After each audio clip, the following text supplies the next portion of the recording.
देखिए कैसे परसेंटेज और एवरेज के कंसेप्ट इस क्वेश्चन के थ्रू जो हम सीखेंगे आपके आने वाले जितने भी बैंक के मेंस एग्जाम है उसमें आपके यूजफुल होंगे।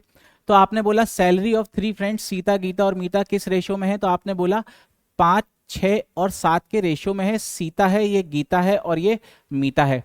इनको 20%, 25% और 20% का हाइक मिला है पहले साल में।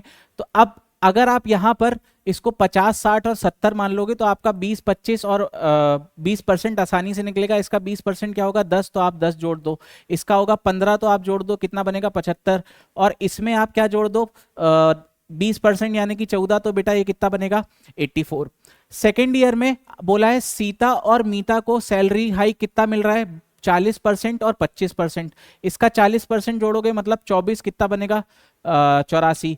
इसका 25% यानी कि 1/4 जोड़ोगे मतलब 21, तो कितना बनेगा बेटा ये 21, 105। अब यहां पे एक इंपॉर्टेंट लाइन है, क्या बोल रहा है, the salary of Gita becomes equal to the mean salary of three friends, मतलब तीनों का एवरेज बन जाएगा किसकी सैलरी, गीता की। अगर आप ये कंसेप्ट नहीं जानोगे तो आप वो फॉर्मूला लगाओगे और उससे फिर आप यहाँ पे गीता की सैलरी निकालोगे, लेकिन फॉर्मूला नहीं लगाना है। आप बोलोगे जो इन दोनों का एवरेज होगा वही एवरेज अगर आप गीता का भी रख दोगे तो ओवरऑल तीनों का एवरेज सेम रहेगा।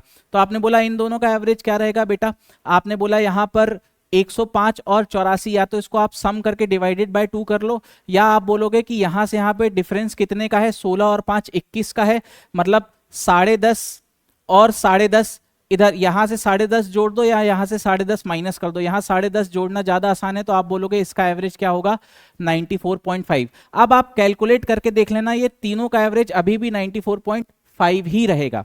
अब आगे क्या बोला था, salary hike of Gita in the second year. अब देखो यहाँ पे 75 से 94.5 हो गई है।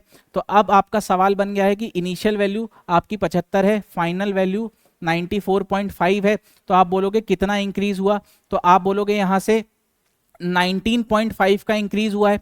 अब इसको अप्रोक्सीमेट कैसे करोगे बेटा, इसका 10% 75 का क्या होगा 7.5, तो 20% क्या होगा 15, 15 से ये 4.5 ज्यादा है। इसका बेटा अगर 10% 7.5 है तो 5% क्या होगा 3.75, ये उससे भी बड़ा है, मतलब आंसर 25 से थोड़ा सा ज्यादा होगा और आंसर यहां पे आपको 26 दिख रहा है, तो आप यहां पे लगाकर आगे बढ़ जाओगे।